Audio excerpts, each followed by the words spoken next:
te recharger, il faut que tu recharges toi-même le conducteur et les occupants. Okay? Il ne faut pas l'oublier. Donc, est-ce qu'on peut arriver à un endroit qu'il va y avoir de quoi pour occuper les occupants? Donc, les stations d'essence sont de plus en plus le long des axes routiers, les grands axes, les autoroutes, les haltes routières, etc. On n'en voit plus dans les centres-villes. D'ailleurs, ici au centre-ville, il n'y en a plus, là, elle est rendue juste sur le bord de l'autoroute la plus proche.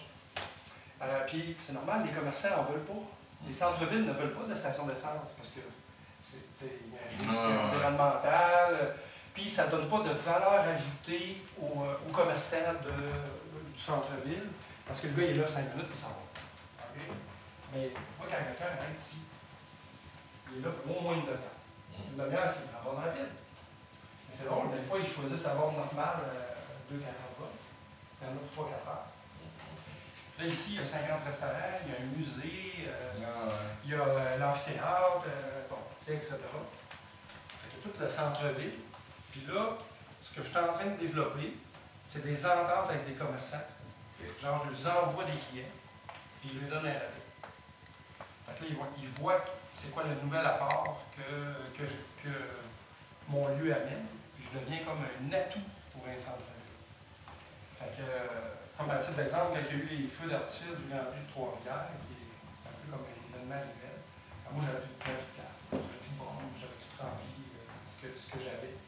Quand je vais avoir fini avec l'infrastructure, qui est la priorité, c'est les bornes de recharge, puis les panneaux solaires et tout le kit. Après ça, on va se mettre sur la décoration, puis aménager.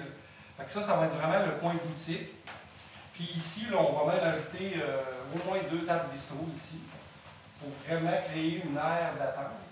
Puis on a même mis un petit couch ici avec une bibliothèque. J'ai fait faire une construction. Ici, c'est une bâtisse qui a peut-être, je vous dirais, 80 ans.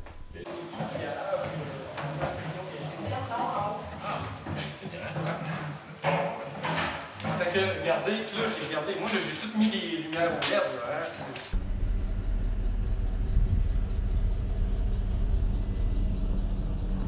il y a une éducation à faire. Moi, je le réalise tellement, là, à chaque fois qu'on convertit, qu'on convainc quelqu'un de shifter à la voiture électrique, là, c'est la nature humaine. Hein? Les changements, c'est toujours, il y a toujours une résistance au changement. C'est-à-dire qu'il n'y a jamais rien de parfait. Hein? Alors, c'est ça le problème. Alors, comme il y a. Alors, tout le monde est d'accord en principe sur la voiture électrique, puis tout le monde se sent insécure par rapport aux bornes, puis par le temps, puis ci, puis ça. Puis là, ben moi, j'arrive de l'Institut d'hydrogène, et là, tout le monde me dit, nous autres, l'hydrogène, c'est merveilleux parce que c'est fantastique, etc. Sauf qu'il y a une perception du monde que ça va-tu exploser, y a-tu telle autre affaire, c'est coûteux, c'est ci, c'est ça. Tu sais, il n'y a jamais rien. Alors, quand il n'y a pas quelque chose qui semble sortir, je te dirais que dans ce temps-là, le monde dit, je ne changerai pas tout de suite mes habitudes, etc. C'est toujours ça qui est le point névralgique. Là, et c'est pour ça qu'au fur et à mesure qu'on va pouvoir développer des moteurs, puis des batteries, puis des systèmes qui vont au moins donner un minimum de sécurité au monde, moi je pense que c'est ça, question de coût. Mais le coût, ça va venir assez rapidement d'après moi. Mais c'est de donner ce système-là. Puis moi, ce que je sens aussi, c'est que les gens à qui je parle me parlent beaucoup. Bon, ils ont commencé avec l'hybride, ils vont me parler d'hybride rechargeable, là, ils vont dire, ouais, l'électrique à 100%. Ouais, je vais y aller. Mais tu sais, c'est. Alors, je pense qu'il faut combattre cet élément d'insécurité du monde pour que les gens aient de plus en plus Par contre, moi je dis toujours, je pense que la moyenne des gens font 50, 60 km par jour. Exactement. Alors, mais tu sais, les gens, malgré ça, ont toujours une petite crainte. Hein? Il y a toujours une petite crainte de dire, ouais. Alors, c'est ça. J'ai peur de tomber en panne. J'ai peur de tomber en panne, je ne veux pas me retrouver à moins 19. C'est pour ça que moi, j'ai poussé très fort depuis le début pour avoir des bornes électriques le plus possible partout au Québec, le long de la 40, le long de la 20, entre Montréal et Québec au moins, puis ailleurs dans d'autres municipalités, mais pour que les gens se disent, parce que c'est, Je pense que 80% du trafic au Québec, c'est Montréal, c'est Québec, c'est à 20, c'est à 40. Là. Alors, on s'est dit, au moins, on va les sécuriser de ce côté-là. Non, non, mais aujourd'hui, je vais vous annoncer de quoi que je n'ai pas annoncé à personne. Ah oui, oui, bon. Mais je regarde ça pour la fin. OK, parfait. Si vous permettez. Ouais. Imaginez, parce que là, moi, là, je suis en train de mettre l'infrastructure, mais j'ai encore beaucoup d'investissements et de choses à développer qui n'existent pas. Comme par exemple, moi, je vais faire une application. Vous savez, hein, les applications mobiles aujourd'hui, c'est de la norme. Je vais développer une application que tu vas pouvoir savoir si la borne est disponible, tu vas pouvoir activer ta recharge, un peu comme ça se fait avec le circuit électrique. Mais tu vas pouvoir aussi dire, ah, la salle de conférence est utilisée. Là, il va voir qu'elle est libre, tel jour, comme dans un calendrier. Là, il va dire, je la book, mettons 20$. Je book la salle de conférence. Puis ce qui est drôle, c'est que nous, on devient comme des agents d'information, on devient des agents d'information touristique électrique. Je ne sais pas comment on peut s'appeler, mais on joue un rôle de sensibilisation. Fait qu'imagine.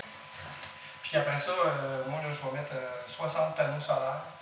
Puis la fameuse application que je vais développer, bien, tout abonné à mon service, tout client, il va pouvoir voir sur l'application combien j'ai produit, combien c'est consommé pour les recharges.